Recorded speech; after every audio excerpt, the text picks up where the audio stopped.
одоо маш богино хугацаанд буюу 4 сарын хугацаанд улсын их хурлын дараагаар ажиллахад бол маш одоо үр бүтээлтэй ажиллаж чадсан гэж дүгнэж хэлмээр байна.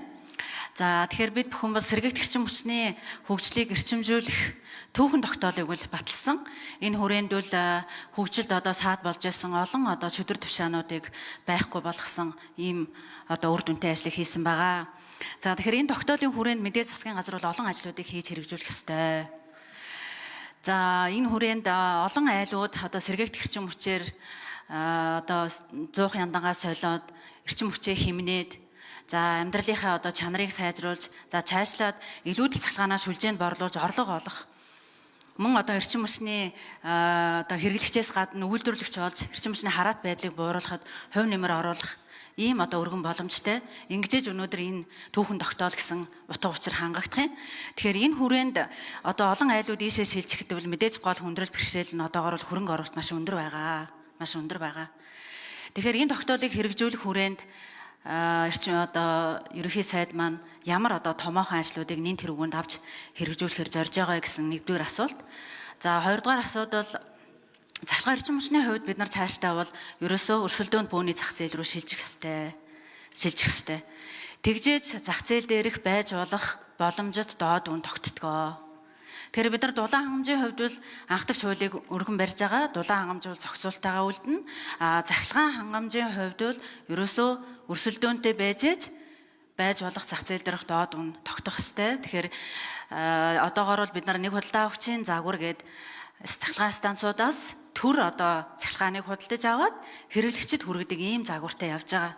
Тэгэхээр энэ загварыг бид нар цаашаа чөлөөт өрсөлдөөнтэй бөөний зах зээл рүү одоо шилжүүлж либералчлах ёстой. Тэгэхээр энэ хүрээнд засгийн газрын тэргүүний хувьд ямар ажлуудыг одоо нэн тэргүүнд хийхээр төлөвлөж байгаа вэ гэсэн ийм хоёр асуулт байна. Учирлаг шүү. За эрх чөлөөний 4 зам 4 чөлөөлтийн нэг чөлөөлт бол ногоо хөгжлийн чөлөөлт. Тэгэхээр ногоо санхүүжилтийн их үүсвэрийг цаашд нэмэгдүүлнэ. Ногоон зээлийн шалгуурыг шинжлэх хүүг бууруулах арга хэмжээнүүдийг авна. За инх цэцэг гишүүний санаачилсан энэ 300 гэдэг байгаа хөтөлбөрийн хүрээнд тэр 100 мегаватт тархмал их үүсвэр төслийг хэрэгжүүлнэ. Түншлэлээр энэ сэргийгт эрчим хүчний тархмал их үүсвэрийн дэд үтсийн одоо төслүүдийг орон нутгуудад хэрэгжүүлнэ. Саяхан бас аймгийн дарга нар санамжийн бичиг зурсан. Бүх талаар нь энэ төслүүдийг дэмжинэ. Хувийн санхүүжилтээр хэрэгжих төслүүдэд шаардлагадах хүнд суртлын тоог цөөлөх дүрм журмуудыг цуцлана. Өөрх болгон цахилгаан үйлдвэрлэгч болох нөхцөлийг бүрдүүлэх зорилгоор бол илүүдл одоо цахилгаанаа төвийн шугамны нийлүүлээд орлого олох болцоог бол бид нар бүрдүүлнэ.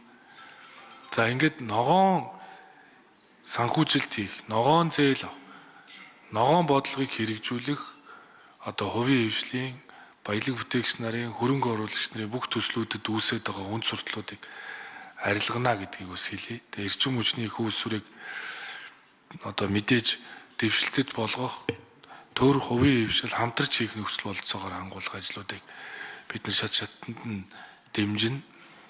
Тэгээд мөн одоо ногоон санхүүжилтийг одоо илүү дэмжих чиглэлээр бол энэ 100 мянган нарны гэр за энэ орон нутагт хийж хэрэгжүүлэхийг зорж байгаа энэ